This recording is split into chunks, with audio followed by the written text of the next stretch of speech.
விசுவாசிக்கிறேன். உம்மால மாத்திரம் தான் முடிஞ்சு. எடுத்த காரியத்தெல்லாம் ஜெயமாய் கர்த்தர் மாற்றி தந்தீர். ஆண்டவரே, தானியேல் எடுத்த காரியம் எல்லாம் ஜெயமாய் முடிந்தது என்று நாங்கள் வாசிக்கின்றோமே. எங்க வாழ்க்கையில் எடுத்த காரியத்தெல்லாம் ஜெயமாக கடந்த ஆண்டவரே நாட்களிலே வாரத்திலே ஊழியங்களை ஜெயமாக மாற்றி தந்து WCS எல்லா ஊழியங்களை கர்த்தர் ஜெயமாய் மாற்றி தந்து கோடி ஸ்தோத்திரம் என்று சொல்லி ஒவ்வொரு குடும்பங்களுடைய காரியத்தை கர்த்தர் ஜெயமாய் மாற்றி தந்தார்.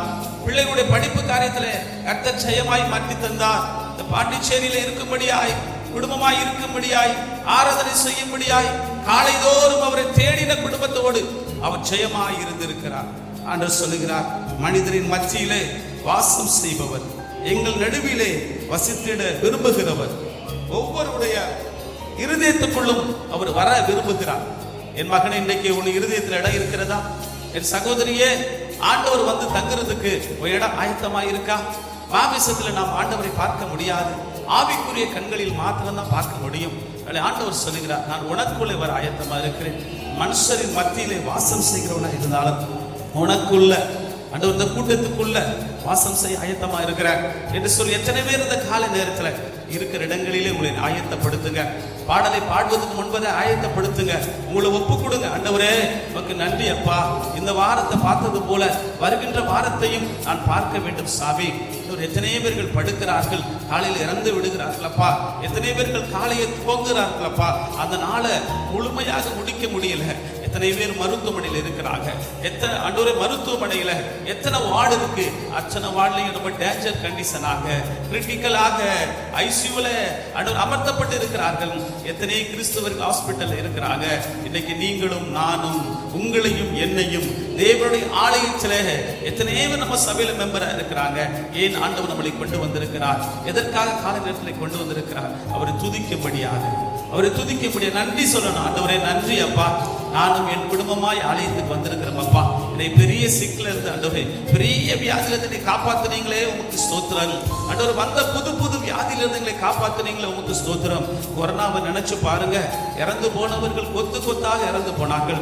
அதுல இருந்து நம்மளை காப்பாற்றி கொண்டார். எத்தனையோ புயல் நம்முடைய பாண்டிச்சேரி மேல வந்த போதிலும் அந்த புயல்ல இருந்து நம்முடைய பொருட்கள் சேதமாய் இருக்கலாம், ஆனால் ஆண்டவர் உண்டாக்கின இந்த சரீரத்தை எந்த சேதப்படுத்தாதபடி கர்த்தர் எல்லாத்தையும் கடந்து போக பண்ணினாரே, அவருக்கு நன்றிகளை செலுத்துவோம். எத்தனை ஆக்சிடென்ட் நடந்து கொண்டிருக்கிறது, ஆனாலும் நம்ம பிள்ளைகள் அர்ப்பண சபையார் நம்முடைய ஊழியம் செய்கிற பிள்ளைகள், ஆமென் ஸ்தோத்திரம், 2 வீலர் 4 வீலர் ஓட்டுகிற பிள்ளைகளோடு கர்த்தருடைய தயவு கிருபை இருந்ததுக்காக ஸ்தோத்திரம் பண்ண மாட்டோமா?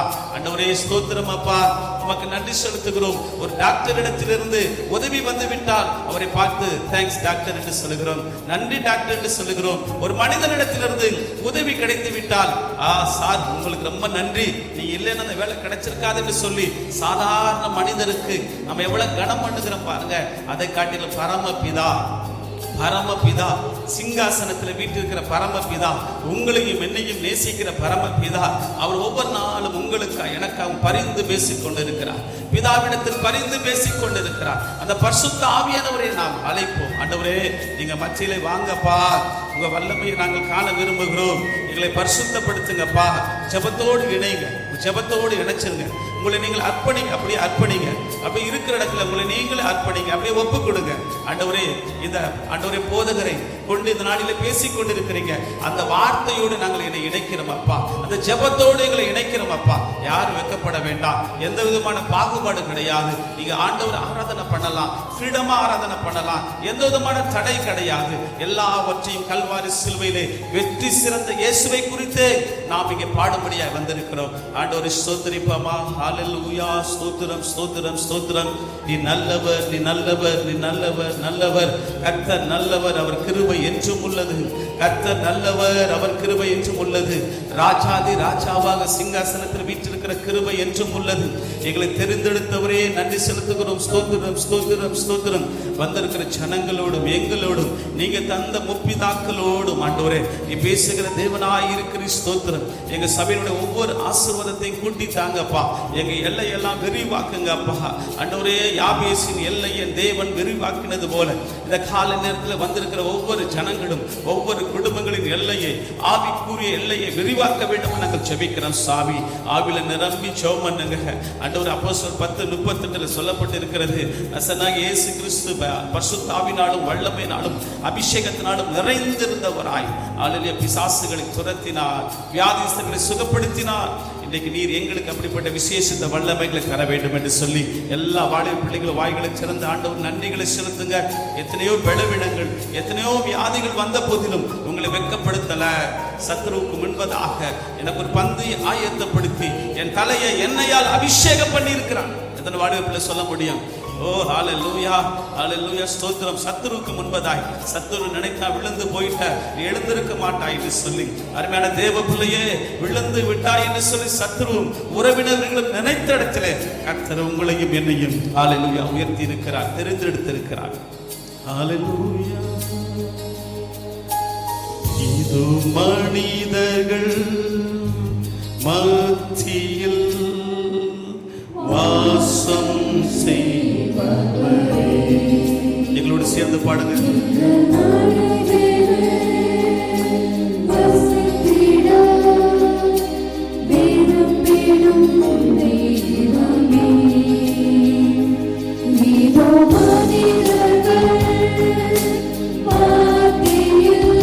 சேர்ந்து பாடலாம்.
மனிதனாக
தேவனை முகமுமாய் தரிசிக்க போகிறோம்.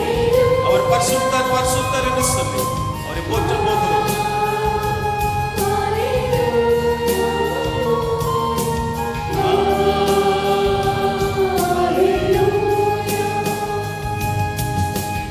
அப்படி நம்ம கர்த்தருடைய சமூகத்தில் நாம் இருக்கிறோம். கர்த்தருடைய பாதப்படி வானம் எனக்கு சிங்காசனம், பூமி எனக்கு பாதப்படி என்று சொல்லியிருக்கிறார். நம் அனைவரும் தேவ சமூகத்தில் யாருக்கெல்லாம் விருப்பமாக இருக்கிறதோ முட்டை காலங்களை ஜெபிக்கலாம். ஒரே ஒரு நாள் தான், 10 நிமிஷம் தான். தேவ சமூகம் இது. இந்த சமூகத்தில் நான் முழங்கால் படிட்டு ஜெபித்து விட்டு போனேன். அந்த காரியத்தை கர்த்தர் வாய்க்க பண்ணினார். என் விண்ணப்பத்தை கர்த்தர் கேட்டார். முழங்கால் படிட்டு ஜெபித்தால் ஒரு விசேஷத்தை வல்லம் இருக்கு. பாரத்தோடு வந்து என்று சொன்னார். இந்த திருப்பத்தை எடுக்கும்படியாய் நாம் அழைக்கப்பட்டிருக்கிறோம். ஏசாயா வா நாவை கர்த்தர் தொட்டார். இன்றைக்கு என் முதலை தொடுமப்பா. நாம் ஒரு முறை ஞானஸ்நானம் எடுத்துவிட்டு பரிசுத்தமாய் ஆகிவிட்டோம் என்று அல்ல, தினந்தோறும் அவருக்குள் பரிசுத்தமாகிக் கொண்டே இருக்க வேண்டும். ஒரே முறை என்னை நான் பரிசுத்தப்படுத்தி விட்டேன், அங்கத்தினர் ஆகிவிட்டேன் அல்ல. தினந்தோறும் வேத வசனத்தை வாசித்து வாசித்து வாசித்து நம்மளை பரிசுத்தப்படுத்தி கொண்டே இருக்க வேண்டும். ராஜா வர்ற வர, அவர் ஆனர் பண்ற வர, அவர் ராஜா வந்து நம்மளை பரலோக ராஜ்யத்துக்கு அழைத்து கொண்டு போகிற வரை ஒவ்வொரு நாளும் பரிசுத்தம், ஒவ்வொரு நாளும் நீதி, ஒவ்வொரு நாளும் வேத வசனங்களை வாசித்து அதன்படி நடக்கிற குடும்பத்தார் தேவனை முகமுகமாய் தரிசிக்க முடியும். உலகத்தாரோடு ஒத்து போகிற நம்மளுடைய வாழ்க்கை அல்ல. ஆண்டவரே, இந்த திருப்பந்திக்கு நான் வந்திருக்கிற சாமி, யாராருக்கெல்லாம் விருப்பமாய் இருக்கிறதோ இந்த பலிபீடத்திலே நீங்கள் வந்து முழங்கால் படியிட்டு, ஆண்டவரே என்னை நான் அர்ப்பணிக்கிறேன். அது உங்களுடைய விண்ணப்பமா இருக்கலாம், பர்த்டேயா இருக்கலாம், வெட்டிங் டேயா இருக்கலாம், பொருத்தனையா இருக்கலாம், டைத் ஆஃபரிங்கா இருக்கலாம். முழுமையாக இதற்கு அர்ப்பணிக்கிற நேரம் நீங்கள் இருக்கிற இடத்திலே முழங்கால் படித்து ஜெபிக்கலாம். இல்ல அந்த ஆல்டர்ல வந்து உங்களுடைய முழங்கால் படித்து தேவ சமூகம், இதன் ஆண்டவர் நம்மளுக்காக பிரித்து எடுக்கப்பட்ட இந்த தேவ சமூகத்தின் ஆல்டர், இந்த பலிபீடத்தில் வந்து ஜெபிக்க விருப்பமாய் இருக்கிறவர்கள் கொண்டு வரலாம். ஆண்டவர் பரிசுத்தராய் இருக்கிறார். அவரை நாம் இந்த உலகத்துல, இந்த உலகத்தோடு நம்ம வாழ்ந்து உலக மக்களை திருப்திப்படுத்தி, சபையாரை திருப்திப்படுத்தி, குடும்பத்தை திருப்திப்படுத்தி, தாயும் தகப்பனையும் திருப்திப்படுத்தி, மனைவி பிள்ளைகளையும் திருப்திப்படுத்தி விட்டு இந்த உலகத்தில் நிரந்தரமாய் இருக்க போகிறவர்கள் அல்ல. உங்களுக்கு என்னையும் கர்த்தர் பிரித்து எடுத்திருக்கிறார். உங்களுக்கு என்னையும் பாவ சேற்றிலிருந்து எடுத்திருக்கிறார். அவருடைய சமூகத்துல இந்த பந்தியிலே நாம் இயேசுவல்லாமல், ஆனா பரலோகத்தில் ஒரு பந்தி இருக்கிறவர் சொன்னார், நீங்க வர வர நான் அப்பம் புசிப்பதில்லை. அவர்களோடு நம்ம ஐக்கிய பந்தி இருக்கிறது அவருடைய சமூகத்துல. அதற்காக தான் அந்த ஆயத்தம், அதற்காக தான் ஆயத்தம். கிறிஸ்துவுக்குள் பிரியமான தேவ பிள்ளைகளை, பூமியில நாம் எப்படி ஆயத்தமாக இருக்கிறோம்? அவருடைய திருப்பந்தி எடுப்பதற்காக அவர் சரீரம் பிரிக்கப்பட்ட அப்பமாக, அவருடைய ரத்தத்துக்கு அடையாளமாக திராட்சரசத்தை பருக போறோமே, நம்மளை நம்ம ஆராய்ந்து பார்ப்போம். இருக்கிற இடத்துல அவர் ஏசாவினுடைய உதடுகளை தொட்ட தேவன். ஆமென். எந்த உதடுகளை தொடுங்கப்பா என்று சொல்லி இந்த பாடலுடைய வரியினை தொடுகிறது. இந்த பாடலுடைய பாடல் வரியினை தொட்டு கொண்டிருக்கிறது. ஏசாவின் நாவை தொட்டது போல என் நாவை தொடுங்கப்பா. ஆண்டவரே, என்னை பரிசுத்தப்படுத்துங்கப்பா. இந்த நற்கருணையில வந்திருக்கிறனா, திருப்பந்து எடுக்க போகிறனா, ஆண்டவரே உம்மோடும் உனக்கும் ஆண்டவரே எனக்கும் நல்ல ரிலேஷன்ஷிப் இருக்கணும் அப்பா. உமக்கு எனக்கு பங்கு இருக்க வேண்டும். உலகத்தாரோடு எனக்கு பங்கு இருக்கோ இல்லையோ, என் தேவனோடு எனக்கு பங்கு இருக்கிறது. ஆமென். ஆண்டவருடைய சமூகத்துல நாவினால் செய்த பாவத்திற்காக அறிக்கை பண்ணுங்க. அவருக்கு பிரியமில்லாத காரியத்தை செய்திருப்பேன் என்று சொன்னால் அறிக்கை பண்ணுங்க. அவருக்கு தெரியவில்லை என்று சொல்லி அந்தரங்கத்தில் செய்த பாவத்தை நாம் இப்பொழுது கன்ஃபஸ் பண்ணி அறிக்கை பண்ணும் பொழுது, ஆமென், நம்முடைய ஜெபத்தை கேட்க வல்லவராய் இருக்கிறார். அவருடைய சமூகத்துல நாம் ஒப்பு கொடுப்போம். எல்லாரும் கண்களை மூடி ஏசாயாவின் நாவை அவர் தொட்டது போல என்ற பாடலை நாம் அப்படி எல்லாரும் அர்ப்பணிப்போடு பாடுவோமா? எல்லாரும் கண்களை மூடி, கண்களை மூடினால் அந்த பயபக்தி வருங்க. ஆமென். இப்பொழுது கண்களை மூடி, யாரையும் பார்க்க தேவையில்ல. அப்படியே நாங்கள் பாடும் பொழுது நீங்கள் பாடி ஒப்பு கொடுத்து பாருங்க. ஆராதனையில் அப்படியே கண்களை மூடி நம்ம சிந்தை ஆண்டோட சம்பந்த நேரம் ஒப்பு கொடுத்து, என் சிந்தையை ஒப்பு கொடுக்கிறேன் பாப்பா, என் யோசனை ஒப்பு கொடுக்கிறேன் சாமி. நான் கழுவப்பட்டவனாக, கழுவப்பட்ட மனுஷியாக இந்த திருப்பந்தியை நான் ஆட்கள் வந்து எடுக்கணும் சாமி. அல்லேலூயா. என்னை பரிசுத்தப்படுத்துங்க. ஒவ்வொரு தனிப்பட்ட நபரும், ஒவ்வொரு ஞானஸ்தானம் எடுத்திருக்கிற தேவ பிள்ளைகளே, ஆண்டோட சம்பத்துல இந்த வரியினை பேசிக்கொண்டே இருக்கிறது. நான் அவருடைய நாவை தொட்டது போல உன் நாவை தொட நான் ஆயத்தமாக இருக்கிறேன். என்னிடத்தில் கேள், என்னிடத்தில் விண்ணப்பம் பண்ணு, நான் உனக்கு உதவி செய்வேன் என்று சொல்லி கர்த்தருடைய வார்த்தை வருகிறது.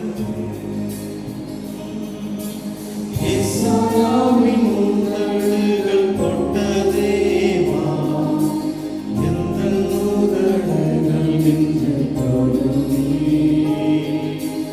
ஏசாயாவின் உதடுகள் தொட்ட தேவா, எந்தன் உதடுகள் நின்று தொடுமே. ஆவியானவரே, ஆவியானவரே,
நான் பாவமான உலகத்திலே ஆண்டவரே பரிசுத்தமாய் காத்துக் கொள்ளுங்க.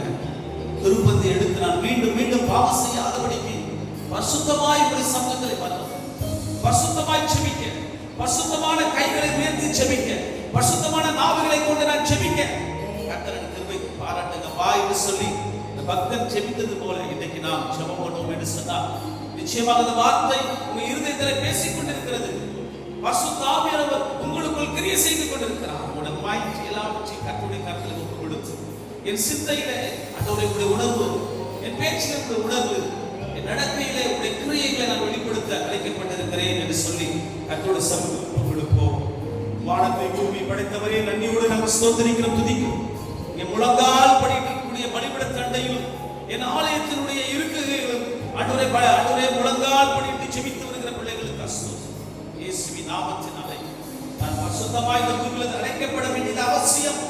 பரிசுத்தம் இல்லாமல் தேவனை ஒருவரும் தரிசிக்க முடியாது. உலகம் முழுவதும் ஆதாயப்படுத்திக் கொண்டாலும் தன் ஆத்மா நஷ்டமான லாபம் என்ன? உலகத்தை எல்லாத்தையும் ஆதாயப்படுத்திக் கொண்டேன், ஆனால் என் ஆத்மா நஷ்டமாக கூடாதப்பா. என் ஜனங்களுடைய ஆத்மா நஷ்டமாக கூடாது, உடைய பிரயாசங்கள் நஷ்டமாக கூடாது. உண்மையை காண்கிறவரை, நீ வருகிறவரை எங்களை பரிசுத்தமாய் காத்துக் கொள்வதற்கு திருப்பந்து எங்களுக்கு உதவியாக இருப்பதற்கு ஸ்தோத்திரம். இயேசுவின் நாமத்தை பரிசுத்தப்படுத்துக. இதை எடுத்த பிறகு இன்னும் நாங்கள் பரிசுத்தமாய் ஜீவிக்க ஆவியானவர் எங்களை வழிநடத்த வேண்டும். நாங்கள் ஜெபிக்கிறோம் சாமி. விசேஷமாய் உலகால் படிக்க அத்தனை பேரை கர்த்தர் ஆசீர்வதிக்கிறார். என்ன நோக்கத்தோடு சமூகத்தில் அவர் பொருத்தனை காணிகளை படைக்கிறார்கள், இதை கர்த்தர் மன விருப்பமாய் ஏற்றுக்கொள்வீரார். மோசையை பார்த்து கர்த்தர் சொன்னீங்க, முறுமுறுப்பு இல்லாத காணிக்கை கொண்டு வர சொல்லு. யார் விருப்பமாய் காணிக்கை கொடுக்க ஆயத்தமாய் இருக்கிறார்களோ அவர்களிடத்தில் காணிக்கை வாங்க என்று சொன்னீரேன். என் ஜனங்கள் வாஞ்சியோடு முழங்கால் படியிட்டு அவங்க கர்த்தர் தந்த வேலையிலிருந்து தசமபாகத்தை கொடுக்கும்படியாய், ஆண்டவரே ஸ்தோத்திர காணிக்கை கொடுக்கும்படியாய், பிறந்தநாள் வெட்டிக்கை காணிக்கை கொடுக்கும்படியாய், திருச்சபைக்கு டொனேஷனை கொடுக்கும்படியாக, நன்கொடைகளை கொடுக்கும்படியாக பாரத்தோடு இவர்கள் வந்திருக்கிறார்கள் சாமி. உண்மை பற்று விசுவாசத்தோடு பற்றுமையோடு வந்திருக்கிற கிருபைகளுக்கு ஸ்தோத்திரம். ஆசீர்வதிப்பீராக. பிரஜாதிகள் மத்தியிலே, சொந்தங்கள் மத்தியிலே, உறவுகள் மத்தியிலே ஆசீர்வதிக்க வேண்டுமா ஜெபிக்கிறோம். ஆண்டவரே வந்திருக்கிற ஜனங்களை கர்த்தர் ரத்த கொண்ட கூடி மறைத்துக் கொள்ளுங்க. பலவீனத்தோடு வந்த இந்த திருப்பந்தி என்னால் எடுக்க முடியவில்லையே, 2-3 மாதமா எடுக்க முடியவில்லையே என்று சொல்லி கவலையோடு இருந்து வந்திருக்கிறவர்கள் இந்த வாரம் எடுத்து ஆக வேண்டும் என்று சொல்லி பாரத்தோடு வந்திருக்கிற பிள்ளைகள் இந்த திருப்பந்தி எடுக்கும் பொழுது சரீரத்திற்குள் இருக்கக்கூடிய வியாதிகள் இயேசுவின் நாமத்தால் எல்லாம் சுகம் உண்டாகட்டும். திருப்பந்தின் ரத்தத்தை எடுக்கும் பொழுது ஆண்டவரே கிரியைகள் நடப்பதா பிள்ளைகளை சுத்திகரித்து பரிசுத்தப்படுத்தி ஆண்டவர் வீட்டுக்கு கொண்டு போய் சாட்சியை நிறுத்த வேண்டும் ஜெபிக்கிறோம். ஒவ்வொரு பிள்ளைகளுக்கு ஆசீர்வதிப்பீராக. இயேசு கிறிஸ்துவின் நாமத்தில் ஜெபிக்கிறோம். நல்ல பிதாவே, ஆமென்.